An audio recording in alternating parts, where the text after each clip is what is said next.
दोस्तों लॉकडाउन चल रहा है, काफ़ी कलाकार मेरे जैसे जो हैं वो अपने घर पे बैठे हुए हैं। ये वीडियो उनके लिए है कि इस लॉकडाउन में क्या करें, लॉकडाउन के बाद क्या होना चाहिए और इसके दरमियान हम क्या क्या चीज़ें कर सकते हैं। ये वीडियो पूरा देखिए।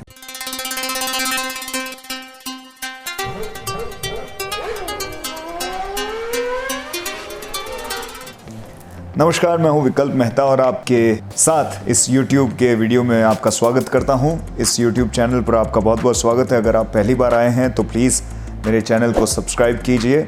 काफ़ी कॉमेडी वीडियोस भी मैं डालता हूं, इन्फॉर्मेशन के वीडियोस भी मैं डालता हूं। तो आज का टॉपिक मेरा ये है कि लॉकडाउन में क्या करें। स्पेसिफिकली कलाकार या कोई बिजनेसमैन भी इसमें शामिल हो सकते हैं। ये टिप्स उनके भी काम आएगी। और लॉकडाउन के बाद क्या हो। सभी जानते हैं कि लॉकडाउन में लगभग जो काम है वो बंद हो चुका है। कोरोना में काम बंद हो चुका है, स्पीड बहुत धीमे हो चुकी है। लॉकडाउन तो अभी ख़त्म हो गया है, लेकिन ये सरकार की तरफ से सिर्फ एक नंबर है। ये तब तक रहेगा जब तक कोरोना ख़त्म नहीं हो जाता। सो डेफिनेटली ये सिचुएशन आगे बढ़ने वाली है कुछ देर तक। हम नहीं जानते कब तक। 21 दिन हुआ, फिर 19 दिन, फिर 17, फिर 14, फिर 7, फिर 10। मतलब ये सिर्फ एक नंबर है। सरकार को भी नहीं पता है कि ये कब तक होगा। ये हमारे मनुष्य के हाथ में नहीं है। ये एक आपदा है जो पता नहीं कब तक रहे, कब ख़त्म हो जाए। सो अब क्या करना चाहिए। पहले मैं बात करता हूँ कलाकारों की, जो इवेंट्स में काम करते हैं, जो शूट्स पे काम करते हैं। उनका बिज़नेस 99% उनका जो काम है, उनकी जॉब है, वो ठप पड़ चुकी है, वो बंद हो चुकी है। उनकी इनकम का सोर्स बंद हो गया है। चाहे वो एंकरिंग करने वाले हों, डांसर, सिंगर, म्यूजिशियंस, बहुत सारे ऐसी अलग अलग कैटेगरीज होती है। जो इवेंट में जाते हैं, परफॉर्म करते हैं, उनको पैसा मिलता है। कभी वो शादी के प्रोग्राम में जाते हैं, कभी हम कोई कंपनी के शोज़ में जाते हैं। तो एवरी मंथ उनकी इनकम आती है और उसी इनकम से उनका खर्चा होता है। कोई सरकारी नौकरी तो है नहीं कि भैया एवरी मंथ उनको पैसा मिलेगा। तो अब ये आप देखिए कि 2 महीने तो हो गए लॉकडाउन होके, कोरोना को आए हुए। और अब इसका जो प्रभाव है प्रैक्टिकली अगर देखा जाए तो बहुत लंबे समय तक चल सकता है। 6 महीने, 7 महीने एटलीस्ट। इवेंट्स जो होते हैं जिसमें 2000 लोग आते हैं, 1000 लोग आते हैं, 500 लोगों की शादी का जो खाना होता है कि 500 लोग उस शादी में जमा हो रहे हैं, संगीत का प्रोग्राम हो रहा है, वो डेफिनेटली ये सब चीज़ें मुझे तो अभी तक होते हुए नहीं दिख रही है। तो पहली बात तो ये कि 100% event industry, tourism industry, hotel industry, restaurant industry, ये जितनी भी चीज़ें हैं वो इससे इफ़ेक्ट होने वाली है अगले 6-8 महीनों तक। दूसरी चीज़, अब इस पे आते कि अब करें क्या। तो 2 रास्ते हैं।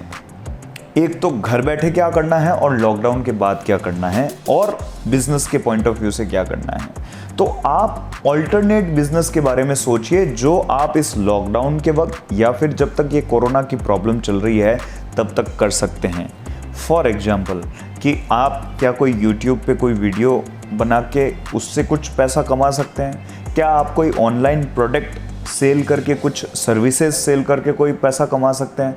अगर आपकी एंकरिंग, सिंगिंग अच्छी है तो क्या आप ऑनलाइन क्लासेस लेके आप उससे पैसा कमा सकते हैं। या फिर अगर कोई सिंगर, कोई म्यूजिशियन घर पे बैठा हुआ है और कुछ दिनों के बाद जब सिचुएशंस ठीक होती है तो सोशल डिस्टेंसिंग को मेंटेन करते हुए घर पे 4-5 लोगों की क्लासेस, कोचिंग कुछ ले सकते हैं, उससे पैसा कमा सकते हैं।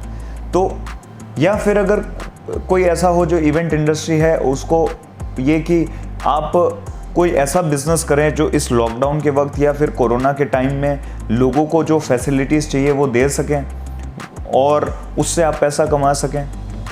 तो ऑल्टरनेट बिजनेस के बारे में हमको सोचना पड़ेगा कि इस 6-8 महीने में क्या ऑल्टरनेट बिजनेस हम कर सकते हैं, पहली चीज़। दूसरी चीज़, जो एंकर्स हैं, जो सिंगर्स हैं, जो म्यूजिशियन हैं, जो डांसर्स हैं, जो आर्टिस्ट की कैटेगरी में आते हैं, उनको ये करना, देखो कभी ना कभी तो ये चीज़ खुलेगी, कभी ना कभी तो चीज़ें नॉर्मल होगी, चाहे वो 6 महीने बाद हो, 1 साल बाद हो या 3 महीने बाद हो। तो इस वक्त को यूज़ करिए अपने सेल्फ डेवलपमेंट के लिए। जैसे मैं एक एंकर हूँ तो मैं क्या कोशिश करूँगा कि भैया मेरी एंकरिंग सुधर जाए, मेरी लैंग्वेज और अच्छी हो जाए, मैं और अच्छी शायरी, जोक्स में तैयार कर सकूं, मैं अपनी फ़िटनेस पे और ध्यान दे सकूं। तो ये सारी चीज़ें अपने सेल्फ डेवलपमेंट के लिए, क्योंकि पहले आपको समय नहीं मिलता था। पहले आप बाहर चले जाते थे, इवेंट्स में जाते थे, ट्रैवलिंग करते थे, 1000 काम होते थे, समय नहीं मिल पाता था। अब आपके पास पूरा समय है, उस समय को यूटिलाइज कीजिए। कोई शौक है, कोई आपकी हॉबी है जिसको आप पूरा करना चाहते हैं, कोई पियानो सीखना चाहते हैं, कोई गिटार सीखना चाहते हैं, वो आप ऑनलाइन यूट्यूब पे क्लासेस देख के सीख सकते हैं। तो आई थिंक पहला ऑल्टरनेट बिजनेस अगर आप करना चाहते हो, अगर आपको पैसों की सख्त ज़रूरत है तो। दूसरी चीज़, अगर आपको लगता है कि नहीं अभी मेरे पास सफिशिएंट मनी है, अभी मैं ये टाइम अपने आप के लिए यूज़ करना चाहता हूँ, तो आप अपने डेवलपमेंट पे यूज़ कीजिए। और इसके बाद जब चीज़ें खुल जाएगी तो वो जो improved version of your self होगा, जो सीखा हुआ वर्जन होगा, जो और तैयारी किया हुआ वर्जन होगा, वो सबको दिखाई देगा। तो ये चीज़ें हैं दोस्तों जो आप इस समय कर सकते हैं। मैं फिर से आपको कह दूं कि आपको टेंशन लेने की ज़रूरत नहीं है, क्या होगा क्या होगा क्या होगा, जो सबका होगा वो हमारा भी होगा, तो इतना कोई चिंता करने की बात नहीं है। ऑप्शंस हैं, सोल्यूशन पे ध्यान दो, प्रॉब्लम पे ज़्यादा ध्यान ना दो। सोल्यूशन यही है कि आप ज़्यादा से ज़्यादा सोल्यूशन ओरिएंटेड चीज़ों पे ध्यान दें, डेवलपमेंट पे ध्यान दें, अल्टरनेट बिजनेस क्या कर सकते हो उस पर ध्यान दें, और ऑफ कोर्स आने वाले टाइम पे कैसे आप कर पाएंगे चीज़ों को, बिजनेस को, अपने प्रोफेशन को, उस पर ध्यान दें। आई होप इस वीडियो में कुछ हेल्प आपको मिल गई होगी। वीडियो देखने के लिए आप सबका बहुत बहुत शुक्रिया।